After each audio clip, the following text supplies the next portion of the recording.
My parents offered to pay for my entire $40,000 wedding after giving my golden child older brother $500,000 as a wedding gift, so I accepted, thinking that they finally saw me as their child. But then I received an email requesting all the money back, so I paid them back but not in the way they expected. At just 4 years old, I was able to recite a poem in Spanish to my parents, because I had an ulterior motive, to get the last cookie from the cookie jar. But they just nodded their heads, took the last cookie and handed it to my 8-year-old brother, all because he had gone to the bathroom by himself for once. This pretty much set the tone for the rest of my relationship with my parents. Growing up, he got the latest gadgets, nicer clothes, and way more attention, whereas I made do with hand-me-downs and started working weekend jobs at 14 to buy things I wanted. But the real shock hit when Jake, now 34, got married 4 years ago. My parents handed him and his wife a staggering $500,000 as their wedding present, which funded their gorgeous home in an affluent neighborhood. Despite feeling a slight sting, I genuinely felt happy for him at the time, especially since my own life was progressing smoothly. I had tucked away decent savings and was dating Alex, aka the love of my life. And fast forward to last summer when Alex proposed. I was absolutely ecstatic. We budgeted around $40,000, which seemed reasonable for the classy yet understated wedding we envisioned. And then, once again, my parents shocked me. But this time, it was in a good way, because out of nowhere, they volunteered to cover the entire wedding cost. I felt touched beyond words. For once, it seemed like they were acknowledging me as equally important. At the time, I believed it wasn't worth overthinking. Our wedding day was the calm before the storm, so to speak. My parents delivered heartfelt speeches, danced with us, and appeared sincerely joyful. Then, 2 days after the wedding, I received an email from my father. I expected it to be something about our honeymoon, or even a simple thank you for the wedding invite. But instead, it was a meticulously itemized invoice, basically a receipt, detailing every little expense they'd covered for the wedding. The message was brief and cold. We expect prompt payment. I stared at my screen, completely stunned. The invoice totaled $39,782.45, accounting for everything down to the last appetizer and flower arrangement. My stomach twisted into knots. Alex discovered me frozen in place, angry tears streaming down my face, curled in a ball. Well, he was absolutely livid. Money wasn't the issue. We could afford it if necessary, but that wasn't the point. My parents approached me, presented it as a gift, and even appeared excited to participate in planning. The more I reflected, the angrier I became. It felt like all the emotional baggage from years of favoritism had all led up to this one cruel act. The next morning, after a sleepless night discussing everything with Alex, I made my decision. I wrote my parents a check for the full amount and enclosed a letter. I avoided confronting them directly, knowing I couldn't maintain emotional composure, and I didn't want this devolving into a shouting match. In my letter, I reminded them that I'd been independent since age 15, paying my own way while watching them lavish everything on Jake. I held nothing back. I talked about their differential treatment and how I never complained, their cruel bait and switch tactic, treating me like a stranger. And finally, I finished it off by letting them know I would decline any future offers of assistance from them, including inheritance. After mailing the check and letter, I blocked their numbers. But then, complete radio silence followed. For days, I heard nothing from them, which only intensified my anger. But after a few days passed, I missed the peace, because I was getting spammed with hate and threats by my own family members. Messages from extended family members started flooding in. Distant cousins, aunts, uncles, and family friends began calling and texting, accusing me of being ungrateful and dramatic. They claimed my parents had done so much for me, and that I was blowing everything out of proportion. Jake called too, screaming about how I was destroying the family. He insisted I should have just paid the invoice without creating drama. Typical Jake behavior, always siding with them. Why wouldn't he? I haven't responded to anyone. I'm not sure what to say. On one hand, I feel completely justified. After years of second-class treatment, this felt like the final straw, and I needed to stand up for myself. On the other hand, I wonder if I'm overreacting. Am I being too sensitive? Was it unreasonable to expect they'd treat my wedding as a gift like they did Jake's? Should I have just paid the invoice and moved on? Alex's family has been incredibly supportive throughout this ordeal. His parents were horrified when they learned what my parents had done and check on us daily, but the constant messages from my side of the family are wearing me down. I'm questioning whether I made the right choice. Did I handle this incorrectly? Should I have tried talking to my parents before cutting contact? Or was I right to finally draw a boundary after years of feeling less valued than Jake? I'm truly stuck now and unsure if I'm actually wrong here. Part of me believes I had every right to be upset and defend myself, but another part wonders if I've created an irreparable family rift. Maybe I should have approached this differently. Any thoughts? Update 1. Since posting, things have gotten considerably worse. I never imagined sending that check and letter would trigger such chaos, but here we are. Yesterday morning, I awoke to an email from my mother. It slipped through because she used her company email, which I hadn't blocked yet. Her message was lengthy and self-righteous. She claimed the invoice wasn't meant to be taken seriously. According to her, they never actually intended to cash the check. The whole thing was supposedly a life lesson about financial responsibility. They allegedly wanted to test my reaction, and once they felt I'd learned their lesson, planned to tear up the check and surprise me with a $120,000 gift as my real wedding present. I couldn't believe what I was reading. A life lesson? What kind of parents trick their adult daughter this way? After reading this, it became crystal clear that this wasn't about fairness or love. It was about control. They wanted to see if I'd comply blindly or push back. It felt manipulative and cruel. Without hesitation, I immediately mobile deposited the check. No way was I letting them tear it up after this lesson. I wanted it cashed, forcing them to feel the weight of their actions. In response to my mother's email, I sent a brief reply. Thank you for confirming this was, indeed, a deliberate test rather than a misunderstanding. Then I blocked her work email too. I anticipated more contact attempts, but had zero interest in additional games or so-called lessons. That evening, situations escalated further when Jake appeared at my condo unannounced. He pounded loudly on my door, shouting my name. I initially didn't answer, hoping he'd eventually leave, but that didn't happen. Instead, he began yelling through the door, claiming I was being childish and blowing everything out of proportion. He insisted our parents were just teaching me responsibility because they worried about my spending habits. That comment, especially coming from Jake, made my blood boil. This was the same guy guy who never paid his own cell phone bills, never worked without parental support, yet had the audacity to lecture me about financial responsibility. While he continued ranting, I quietly recorded everything on my phone. Unsure what might happen next, I wanted evidence in case the situation became messier. Jake rambled endlessly about how I was destroying the family over something trivial, and that I should apologize to our parents and move forward.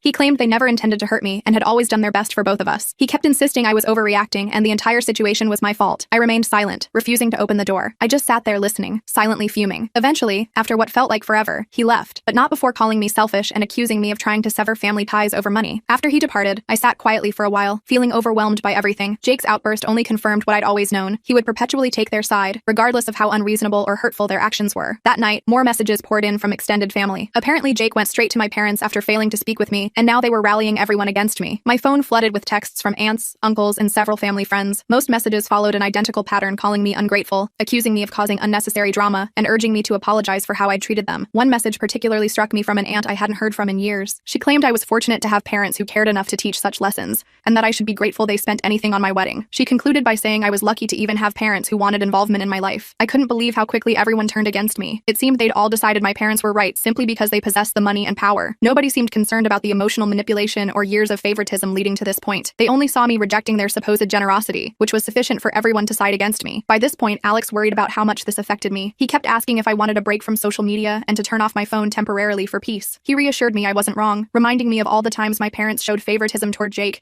and how they always used money to manipulate us both. The most frustrating aspect was my inability to get straightforward answers. My parents weren't reaching out to explain themselves further. They truly believed their narrative, portraying themselves as misunderstood parents just trying to help, while I was the ungrateful daughter who exaggerated everything. I began wondering if I should have handled things differently. Maybe instead of sending that letter and blocking them, I should have had a proper conversation. But then again, I knew how those conversations typically went. They'd twist everything until I ended up apologizing for feeling hurt initially. It was a cycle I'd been trapped in for years, and I lacked energy to repeat it. For now, I'm focusing on the life Alex and I are building together. We can't do much except hope things improve eventually. Update 2. Hey everyone, I want to begin by thanking you all for your responses. Reading your comments, advice, and personal stories has truly helped me process recent events. It's been an emotional roller coaster, and your support means more than you realize. While I've tried maintaining strength, things have taken another unexpected turn. A few days after Jake's visit, I received a call from my father's brother, my uncle. We hadn't spoken in years, and honestly, I expected him to echo everyone else's sentiment about reconciling with my parents. Instead, his revelations completely transformed my perspective. He began by mentioning he'd heard about our situation through family gossip and felt compelled to contact me because, apparently,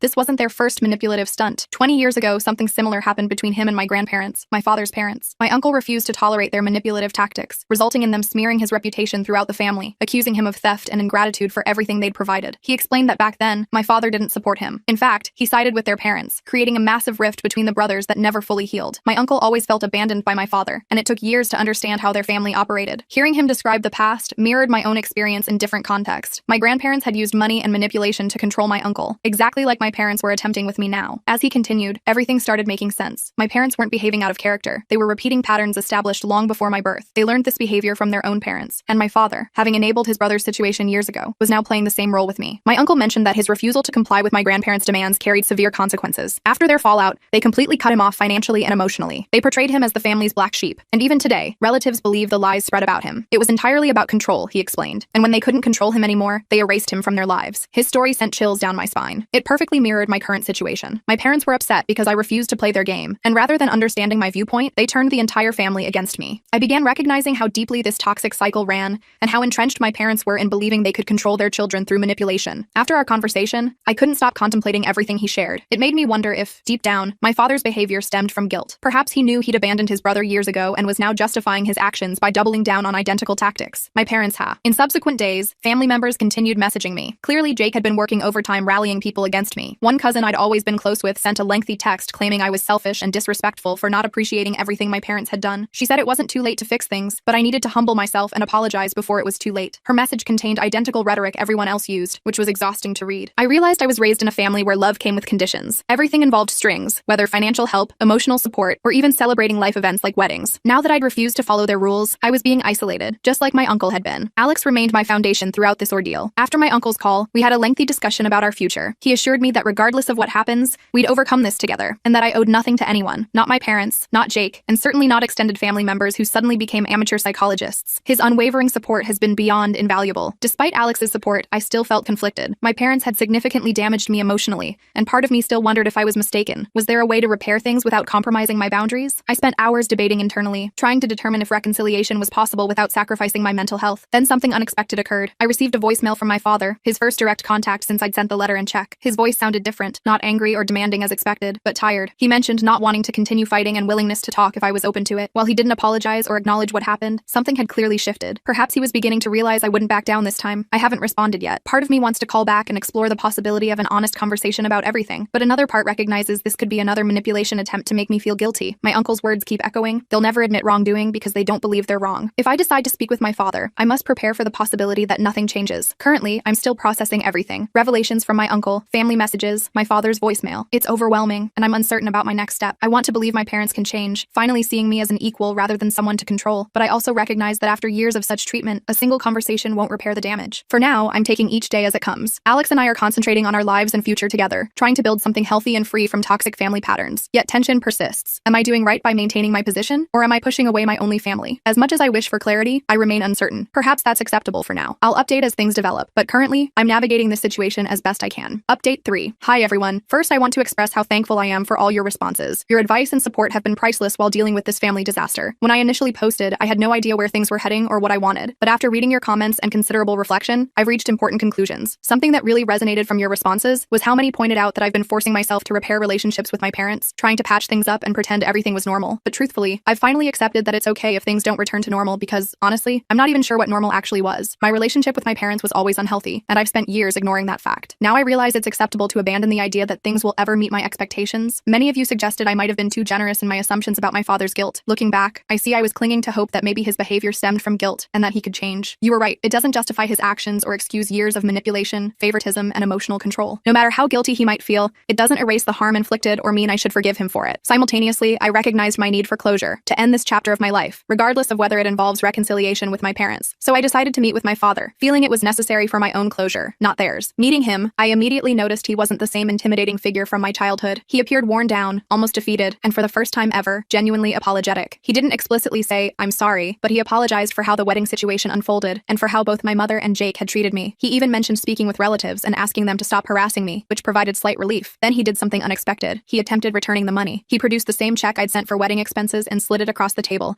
asking me to take it back. He explained that he and my mother had discussed it and wanted to make amends. This time I was prepared. I clearly stated I wouldn't take back the money. I emphasized this wasn't merely about money, but about everything that had transpired over years, consistently being treated as second best and the emotional toll it had taken. I explained that reclaiming the money wouldn't fix that, and this wasn't simply a financial transaction anymore. I could see his frustration when I refused. It seemed he didn't know what else to offer. In his mind, returning the money constituted an apology, but it didn't address deeper issues that had festered for years. He couldn't comprehend that the damage wasn't something a check could undo. After my refusal, he sat quietly for several minutes before saying he didn't want to lose me. He acknowledged things had gone too far and didn't want our family torn apart. While he seemed sincere, I realized I wasn't seeking reconciliation as he envisioned it. I wasn't interested in reverting to our previous dynamic, pretending everything could magically improve. I needed space, a genuine break from the toxic relationship that had defined our interactions for so long. So I told him I needed time away from the family, and that while this meeting was important, it changed very little. I explained I wasn't ready to simply forgive and forget. I needed time to heal on my terms. Surprisingly, he didn't argue. He simply nodded and said he understood, without trying to convince me to return or accusing me of overreacting as he had previously. In some ways, that acknowledgement meant more than anything else he could have said. Leaving the meeting, I experienced mixed emotions. I wasn't angry, but neither was I relieved. I'd hoped for closure, but closure isn't as neat as we desire. There was no clear resolution, no dramatic reconciliation or emotional breakthrough. It was simply concluded. I'd expressed what I needed to, and now it was my responsibility to move forward. Since then, I've taken steps to protect my peace. I've blocked additional family members who continued harassing me, and Alex and I are focusing on building our life without constant family drama. Having breathing room has been refreshing, though part of me remains conflicted. I know I made the right decision standing up for myself, but that doesn't make it easy. Some days I wonder if I could have handled things differently,